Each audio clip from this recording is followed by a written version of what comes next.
Olá, pessoal. Marcos Donegá aqui com vocês novamente, né? Olha, muito legal todas as mensagens que vocês têm mandado, sugestões de temas que vocês gostariam que aqui fossem abordados, e isso é importante. Além do like, que mantém esse nosso canal forte e operante, então sempre é importante vocês darem o likezinho de vocês aí, é a comunicação que vocês estabelecem conosco, porque vocês dizem, Donegá, faça tal incursão sobre esse tema. Eu sei que a internet tem vários posicionamentos, mas coloquem que eu não me esquivarei de trazer para vocês a minha experiência, o meu conteúdo, as minhas vivências pelo mundo como consultor, como professor universitário, enfim, mantenham esse contato. Isso tem nos deixado assim, bastante contentes com o tipo de intercâmbio de comunicação que vocês vêm estabelecendo. Então, hoje o tema não poderia ser diferente. Vocês pediram e eu estou entregando inovação. Me perguntaram e têm me perguntado, mas, Donegá, o que realmente é inovação? E essa pergunta tem tudo a ver. Qualquer lado que a gente olha hoje, para qualquer empresa que a gente tenha contato, todas as empresas se colocam como base do nosso valor é ser inovador. E a minha pergunta é, será mesmo? O que eu encontro no mundo, não estou falando só no mercado brasileiro, mas no mundo, quando a gente olha para o mundo, são raras as empresas que realmente, na prática, são inovadoras. E onde será que podemos encontrar o viés? Onde será que essa incongruência ela acontece? Em qual medida? Ou seja, são muitas perguntas e vocês me ajudaram a formular isso, a enquadrar isso nesse nosso contato. Então, vejam, não é de uma forma leviana, como eu vejo a tratativa de uma forma geral, que nós chegaremos a alguns posicionamentos sobre o que realmente é inovar. Vocês, olha, eu escrevi aqui algumas definições, só para a gente ver que são várias as direções. Vou pensar do Siquei para ralar, que foi acadêmico da Universidade de Michigan, foi um grande conselheiro de várias empresas americanas, atuou muito na Ásia, ele era indiano. Ele dizia o seguinte, inovação é adotar novas tecnologias que permitem aumentar a competitividade da companhia. Então, o foco dele de inovação era exatamente em cima de novas tecnologias. Pensamento legítimo. Mas, e aí eu pergunto para vocês, será que só isto define inovação? Nos ajuda a ter uma visão melhor sobre inovação, mas eu não sei se atende completamente. Deixa eu pegar uma outra aqui. Vamos pegar do pai da inovação, Joseph Schumpeter. Ele é o pai da inovação, grande economista, né? Profundas transformações. Ele cria um movimento da inovação que é chamada de inovação radical. Embora eu sempre diga que inovação radical é uma redundância na minha forma de ver inovação. Porque a forma que eu vejo inovação foi baseada no que Schumpeter entende também do que vem a ser inovação. Ou seja, romper paradigmas. Eu só estou diante de uma inovação se aquele produto ou aquele serviço rompeu com paradigmas existentes. Trazer um exemplo para melhorar um pouco o que eu acabei de dizer. Se eu pegar o lançamento do iPhone 2007, o que nós tínhamos de realmente tecnológico, de novas tecnologias? O microprocessador? Talvez. Os ícones criados? Mas não existia ícone? Enfim. O que tem de inovador? Várias tecnologias que já existiam. Steve Jobs condensa num aparelho, retira o teclado, coloca isso de uma outra forma, pensa de uma forma diferente, pensa de uma forma muito original de agregar todas as tecnologias e que 95% delas já eram mais do que conhecidas, mas estavam espalhadas. Ele condensa, ele agrega e coloca no mercado de uma forma extremamente original. Isto é disruptivo, isto é radical, isto é inovação. Rompeu com todos os paradigmas da telefonia celular, rompeu com todos os paradigmas do que vinha a ser imagem, vídeo, transmissão, comunicação, recepção, etc, etc, etc. Então, esta é a visão schumpeteriana sobre inovação. Então, para Schumpeter e para seus seguidores, eu sou um deles, a inovação só faz sentido ser chamado de inovação quando rompe com paradigmas. E já daqui a pouquinho a gente fala do que são esses paradigmas, né, que tanto a gente fala aqui nesse canal. Agora, vamos pensar numa outra condição. E a gente abre essa exceção. Vamos pensar assim, numa melhoria de produto, numa melhoria de processos, numa melhoria de metodologias.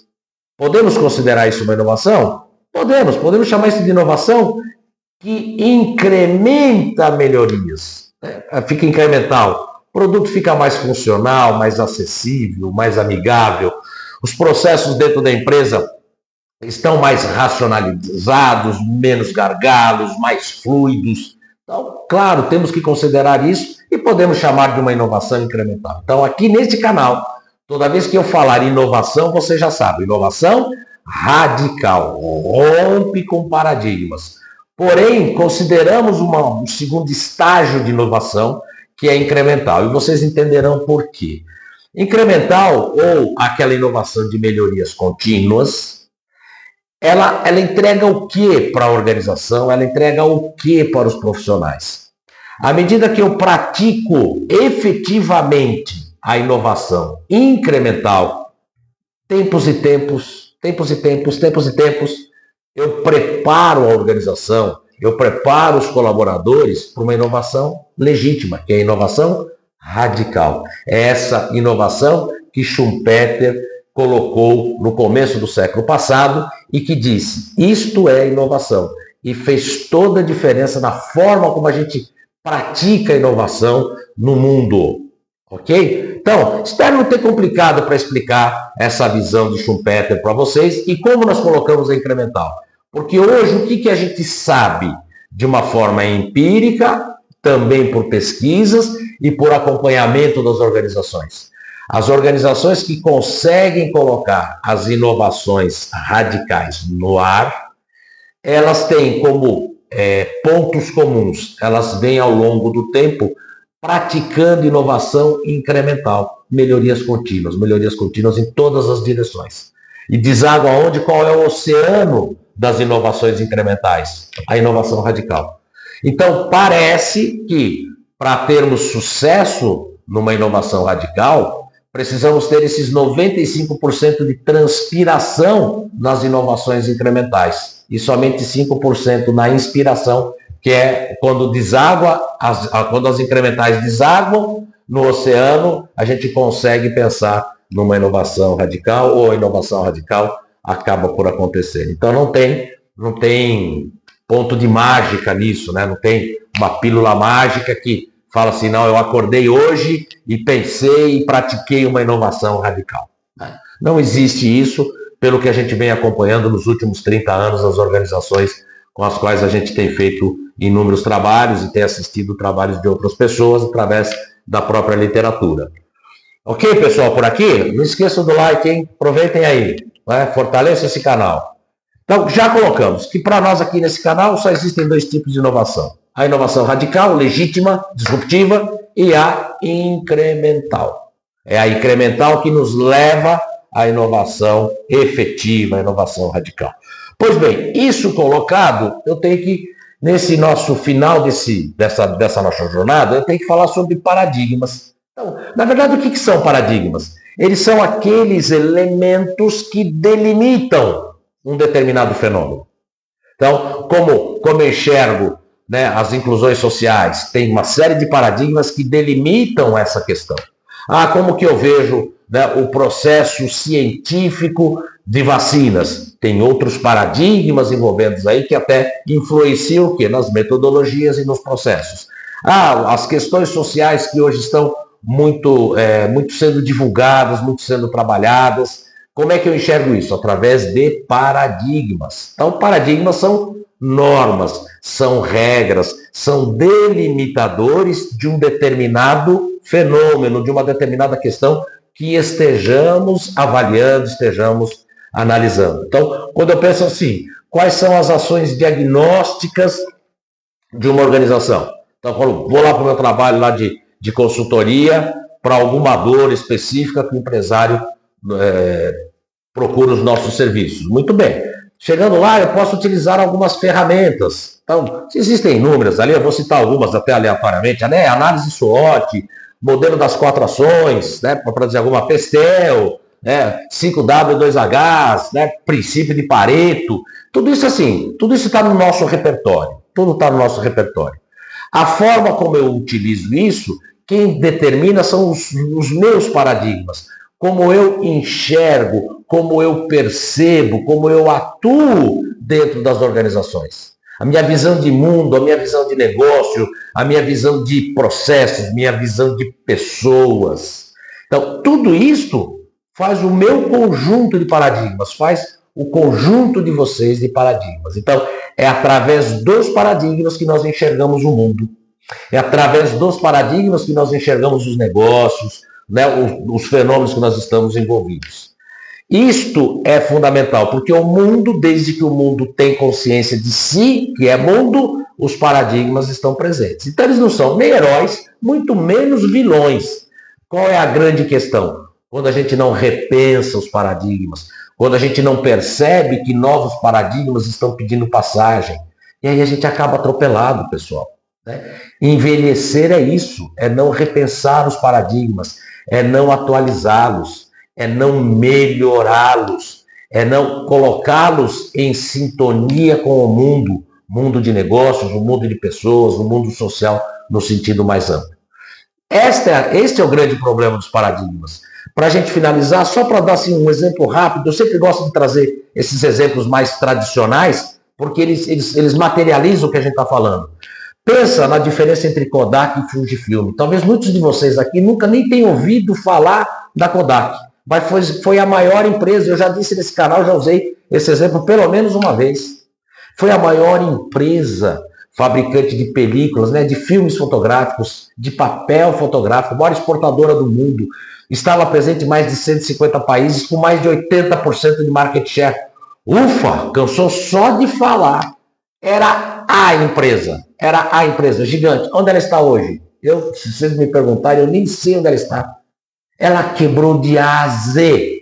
E por quê? A sua principal concorrente, faturamento de mais de 30 bi de dólares por ano. Vocês falam assim, poxa, peraí, elas atuavam no mesmo mercado? Mesmo mercado.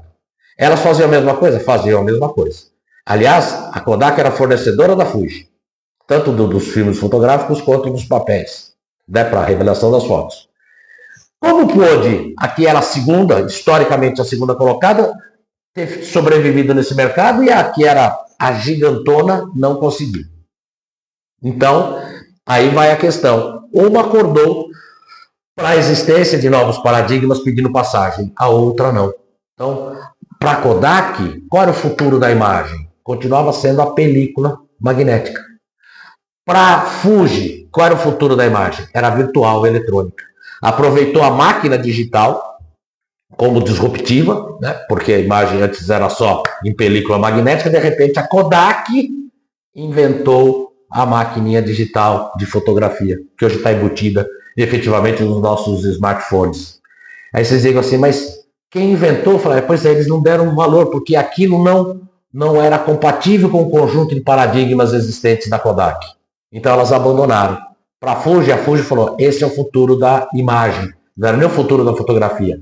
E ela enveredou para a área médica, área diagnóstica médica, né? Comprou empresa de fabricante de equipamentos de ressonância, de imagens médicas, e aproveitou as suas fábricas de película mesmo, né, com um monte de produtos químicos, e desenvolveu uma indústria de cosméticos.